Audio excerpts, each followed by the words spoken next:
Thank you, Mr. Chairman. Is this on? Can people?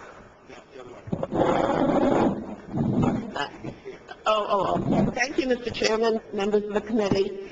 I am Representative Ruth Balser, representing Newton, Massachusetts, and the House Chair of the Joint Committee on Mental Health and Substance Abuse.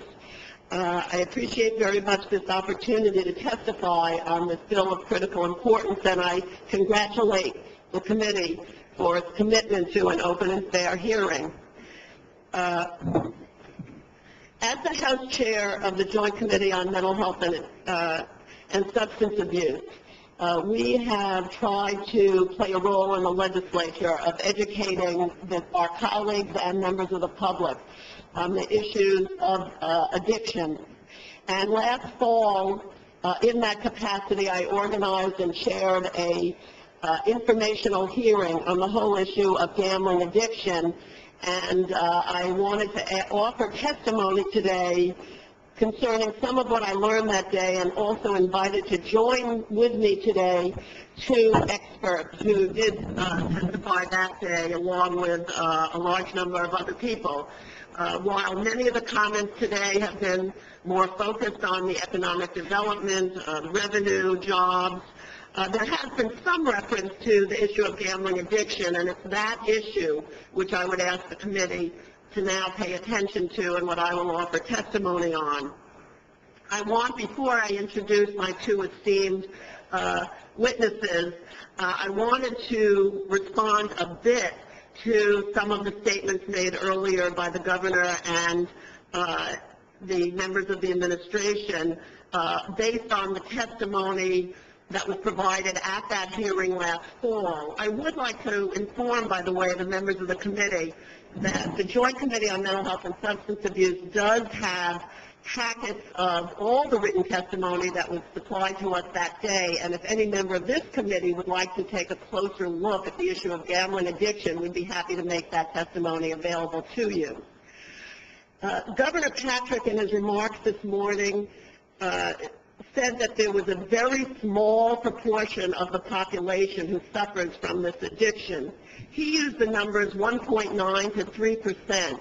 A little while later, Secretary Bigby several times focused on the 1.9% number, dropping it even from the governor's testimony.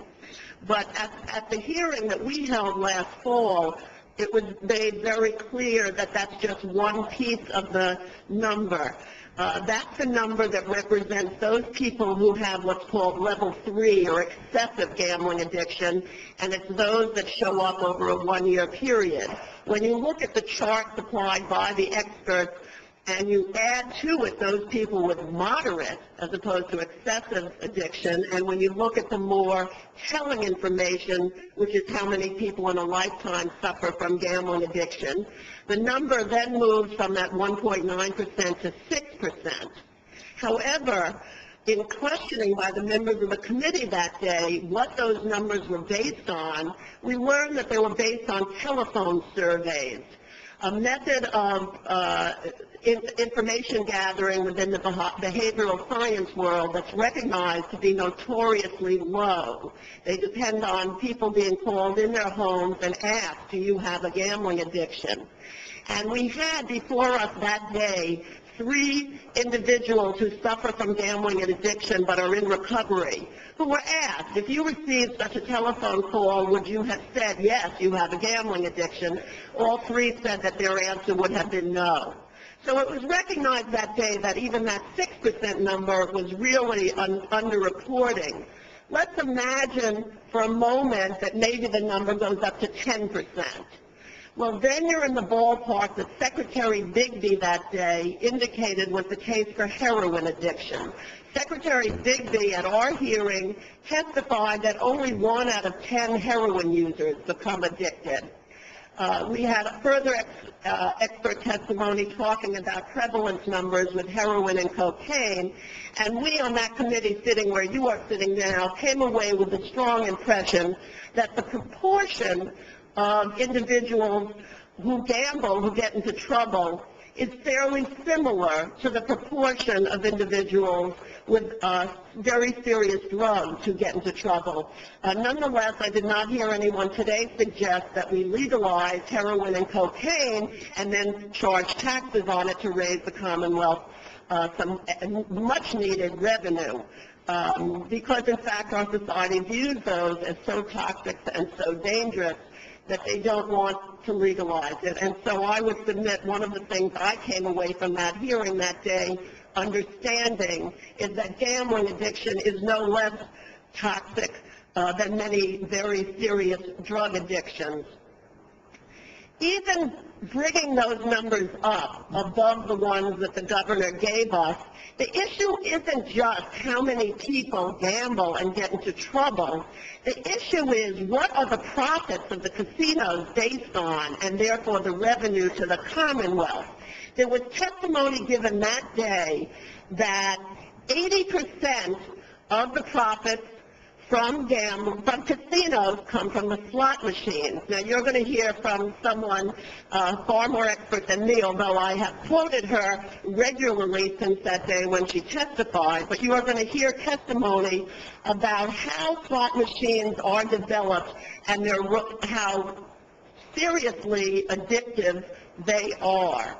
And so when you hear about how addictive the slot machine is designed to be, the fact that 80% of the profits from casinos come from the slots is very significant. But going further than that, what I also learned that day was that 50% of the profits from the slots come from problem gamblers.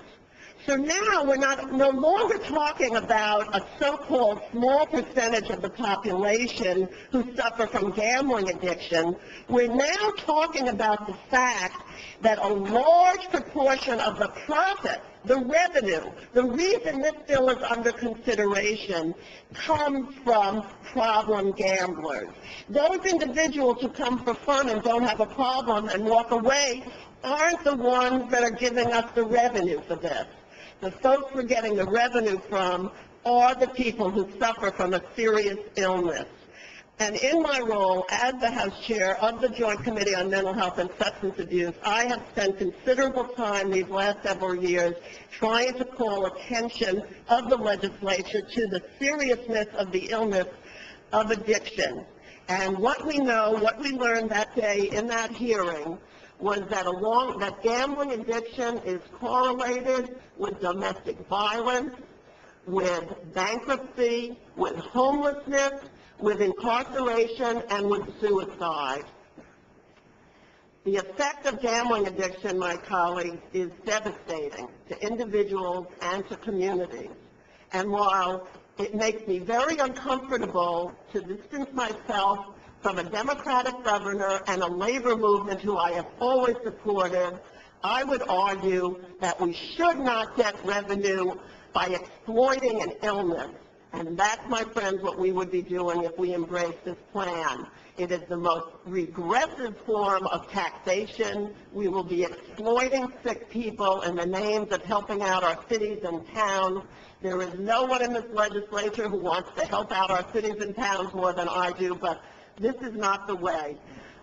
Thank you for listening to me. I'm going to turn it over to Dr. Natasha Schul and Dr. Hans Breiter. First, we're going to hear from Dr. Hans Breiter, who is a psychiatrist and neuroscientist.